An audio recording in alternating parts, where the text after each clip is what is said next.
पायथ्यातलं मला जेवायचा ऐकायला येत नाही हो. जेवायचा टाइम झाला आता घरी वाट जेवण हो, पाहतात. नाही जेवण 1:30 वाजता. हा नाश्ता असते सकाळी. आता 10-11 वाजता नाश्ता. नाश्ता करून तर आलो इकडं.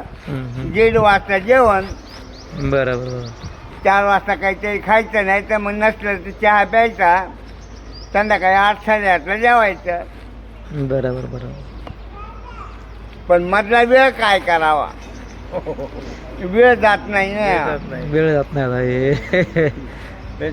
जेवण जाते तरी कुणी बोलत नाही. नाही बोल आणि बिल्डिंग मधलं दार कुणाचं उघडं असते. नाही 24 तास आदळलेली. वैतागून ते बघूनच वैतागून गेलोय मी तर. काय इथं असंच आहे आता इथं शहरात 60-70 व्हायला की 60च्या पुढे गेले. ऐकू येत नाही. त्यांना बी ऐकू येत नाही. कुठं त्यांना ऐकायला येत नाही. ऐकायला येईल ना का? नाही, काय करावं, उगा गेल्यासारखं गिन्यान गेल्यासारखं बसावं लागतंय. मोठ्यानं बोल लागते. ऐका नाही, गिन्यान गेल्यासारखं बसावं लागतंय की. हे दुःख असतंय म्हातारपणी.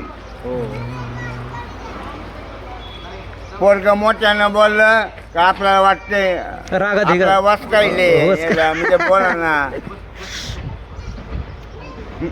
मला काही काम असलं ना, मला पेन वही घेऊन मला लिहून देते, वाचील मला म्हणते. तर लिहून त्याला की वाचता येते, वाचता डोळे दिसते तर समजते. ओके आहे बाबा. ल्यावर मला त्रास व्हायलाय पायऱ्यानं चढायचा उतरायचा.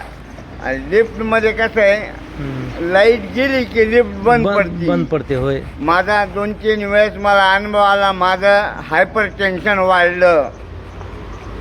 बरोबर. मग मी लिफ्ट नादाला लागत नाही.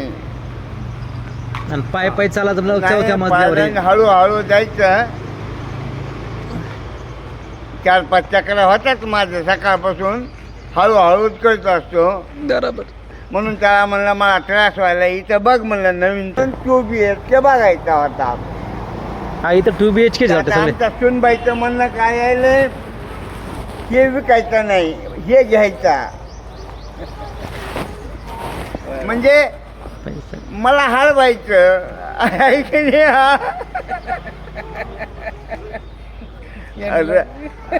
रंग रंग बघायला, प्यायला नाही. ऐकणी